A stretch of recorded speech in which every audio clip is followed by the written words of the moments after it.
یاد رہے کہ شیعان علی کا نام جو اس وقت معروف ہوا، اس سے فقہی اور مذہبی نقطہ نظر سے وہ شیعہ مکتب فکر مراد نہیں تھا جو بعد میں باقاعدہ فقہ کی تدوین و تالیف کے بعد وجود میں آیا، بلکہ اس سے مراد حضرت علی کرم اللہ وجہ الکریم رضی اللہ تعالیٰ عنہ اور حضرت امیر معاویہ رضی اللہ تعالیٰ عنہ کے درمیان اختلاف کے وقت حضرت علی رضی اللہ تعالیٰ عنہ کی خلافت کی سیاسی حمایت کے طور پر پیدا ہونے والا گروہ ہے۔ دوسرا طبقہ بنو امیہ کی حمایت پر وجود میں آیا۔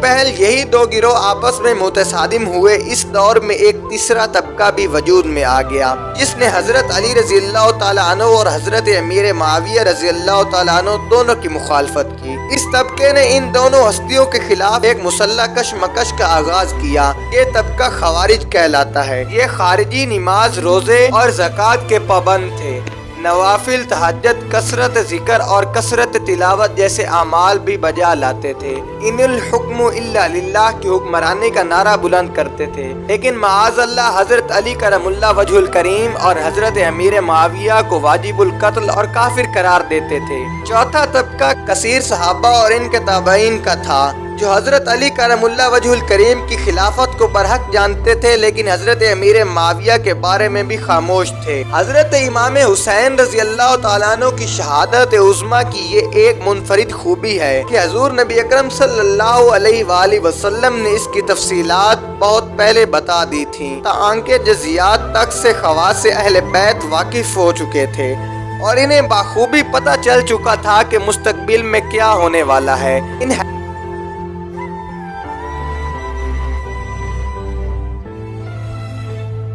یہی وجہ ہے کہ میدان صفوین کی طرف جاتے ہوئے راستے میں حضرت علی شیر خدا کرم اللہ وجہ الکریم نے کربلا کے ان مقامات تک کی نشاندہی کر دی تھی جہاں ان حضرات کو شہید ہونا تھا۔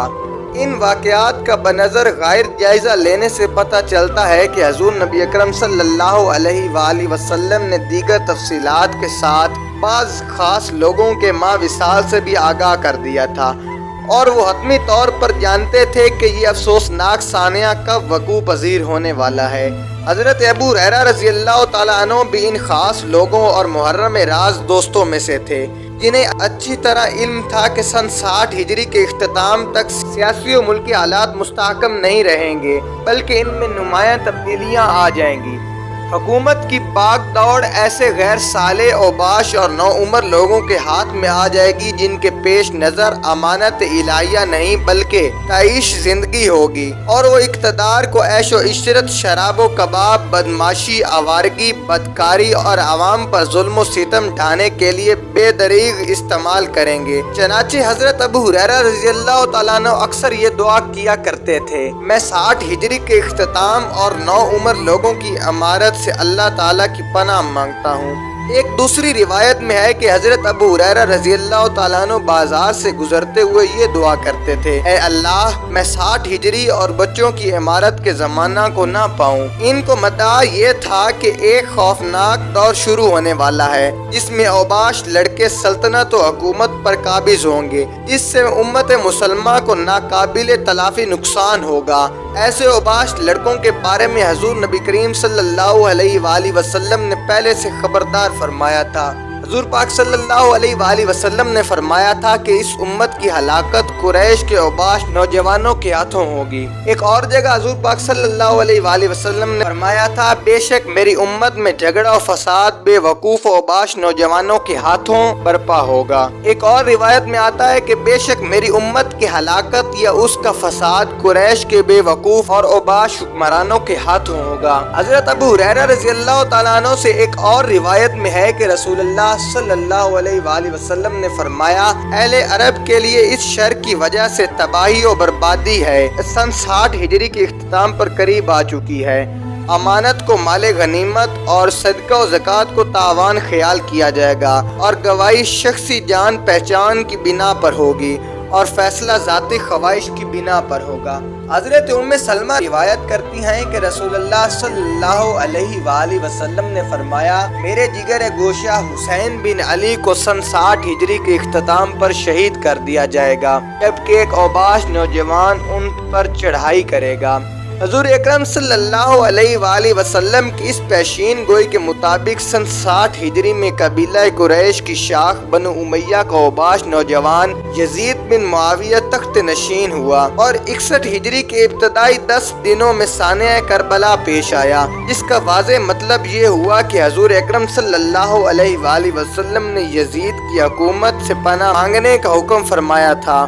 اور بتا دیا تھا کہ یہی وہ شخص ہوگا جو اہل بیت کے خون سے ہاتھ رنگے گا۔ چنانچہ حضرت محمد مصطفیٰ صلی اللہ علیہ وآلہ وسلم کے حکم کی پیروی میں حضرت ابو ہریرہ رضی اللہ تعالیٰ عنہ یزید کی نوخیز اور لا ابالی حکومت اور اس کے ظلم و ستم سے بھرپور طور سے پناہ مانگا کرتے تھے۔ چنانچہ آپ کی دعا قبول ہوئی اور آپ 1 سال پہلے ہی وفات پا گئے۔ یزید کی تخت نشینی کے بعد اس کے لیے سب سے اہم اور بڑا مسئلہ حضرت عبداللہ بن عمر رضی اللہ تعالیٰ عنہ، حضرت امام حسین اور حضرت عبداللہ بن زبیر کی بیعت کا تھا، کیونکہ ان حضرات نے یزید کی ولی عہدی کو قبول نہیں کیا تھا۔ مزید یہ کہ امت مسلمہ میں یہ ایسی بلند پایہ شخصیتیں تھیں کہ جن سے یزید کو اندیشہ تھا کہ کہیں ان میں سے کوئی خود خلافت کا دعویٰ نہ کر دے۔ چنانچہ یزید کے لیے اپنی حکومت کی بقا اور مضبوطی کے لیے ضروری تھا کہ وہ ان حضرات سے بیعت لے۔